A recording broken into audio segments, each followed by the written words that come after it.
शिव ने जिस धनुष को बनाया था उसके टंकार से ही बादल फट जाते थे और पर्वत हिलने लगते थे। ऐसा लगता था मानो भूकंप आ गया हो। यह धनुष्य बहुत ही शक्तिशाली था। इसी के एक तीर से त्रिपुरासुर के तीनों नगरियों को ध्वस्त कर दिया गया था। इस धनुष का नाम पिनाक था।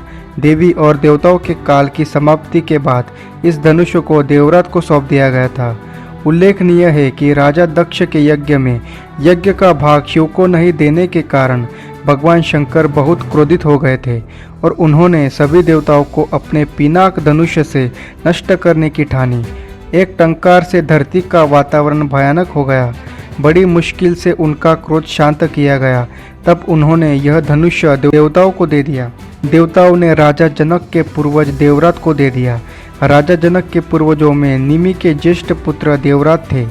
शिव धनुष उन्हीं के धरोहर स्वरूप राजा जनक के पास सुरक्षित था। इस धनुष को भगवान शंकर ने स्वयं अपने हाथों से बनाया था। उनके इस विशालकाय धनुष को कोई भी उठाने की क्षमता नहीं रखता था, लेकिन भगवान राम ने इसे उठाकर इसकी प्रत्यंचा चढ़ाई और इसे एक झटके में तोड़ दिया था। चक्र को छोटा लेकिन सबसे अचूक अस्त्र माना जाता था। सभी देवी देवताओं के पास अपने अपने अलग अलग चक्र होते थे। उन सभी के अलग अलग नाम थे। शंकर जी के चक्र का नाम भवरेंदु, विष्णु के चक्र का नाम कांता चक्र और देवी का चक्र मृत्यु मंजरी के नाम से जाना जाता था। सुदर्शन चक्र का नाम भगवान कृष्ण के नाम के साथ ही अभिन्न रूप से जुड़ा हुआ है। यह बहुत कम ही लोग जानते हैं कि सुदर्शन चक्र का निर्माण भगवान शंकर ने किया था। प्राचीन और प्रामाणिक शास्त्रों के अनुसार इसका निर्माण भगवान शंकर ने किया था। निर्माण के बाद भगवान शिव ने इसे श्री विष्णु को सौंप दिया। जरूरत पड़ने पर श्री विष्णु ने इसे देवी पार्वती को प्रदान किया था। पार्वती ने इसे परशुराम को दे दिया और भगवान कृष्ण को यह सुदर्शन चक्र परशुराम से मिला।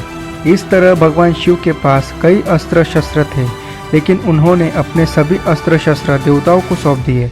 उनके पास सिर्फ एक त्रिशूल होता था। यह बहुत ही अचूक और घातक अस्त्र था। त्रिशूल 3 प्रकार के कष्टों, दैनिक, दैविक, भौतिक के विनाश का सूचक है। इसमें 3 तरह की शक्तियाँ हैं: सत, रज और तम, प्रोटॉन, न्यूट्रॉन और इलेक्ट्रॉन। इसके अलावा पाशुपतास्त्र भी शिव का ही अस्त्र है।